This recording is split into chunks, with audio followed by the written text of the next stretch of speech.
Jadi selama ini kalau yang kita lihat memang kebanyakan adalah pemainnya domestik. Jadi bukan diselunduk dari perusahaan dari luar gitu ya. Gitu. Jadi kebanyakan tuh memang pengusaha-pengusaha atau pabrik-pabrik yang memang mainnya itu di kayak rumahan kayak gitu. Jadi dari dalam negeri kayak gitu. Dan bahkan kalau ngeliat investigasi Kompas yang kapan tuh kemarin tahun lalu ya bulan September kalau nggak salah dia bikin investigasi itu tuh ada perusahaan rokok legal sendiri yang bikin rokok ilegal.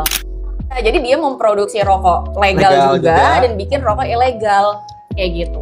Bahkan sebenarnya kalau di luar negeri udah ada sih evidence-nya bahwa British American Tobacco (BAT) waktu itu terbukti menyelundupkan rokok ilegal ke Rusia waktu itu. Jadi itu juga mereka caranya untuk membuka pasar, mencari keuntungan juga dengan cara seperti itu. Tapi tiba-tiba setelah itu dia nyalahin gitu kan, nyalahin rokok ilegal. Negara yang bertanggung jawab, terutama Kementerian Keuangan ya, tupoksinya memungut cukai, menegakkan menegakkan aturan kayak gitu, penegakannya melakukan track and trace itu juga harusnya dilakukan oleh bea cukai.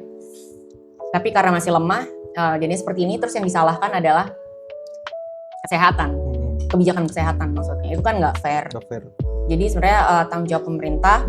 Dan masyarakat sebenarnya bisa ikut andil kalau misalnya dia tahu gitu ya kayak ada di lingkungan dia yang menjual seperti ini terus bisa melaporkan. Jadi dalam hal memonitor atau pengawasan itu sebenarnya juga perlu. Berharap banget tahun depan rokok bisa mahal. Itu sih.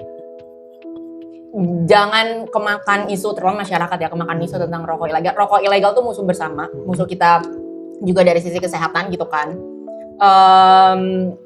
Memang harus diberantas, tetapi itu nggak bisa dijadikan alasan untuk nggak memperkuat kebijakan pengelolaan tembakau kita, terutama kenaikan cukai. Karena kenaikan cukai melindungi generasi masa depan untuk mengakses rokok murah.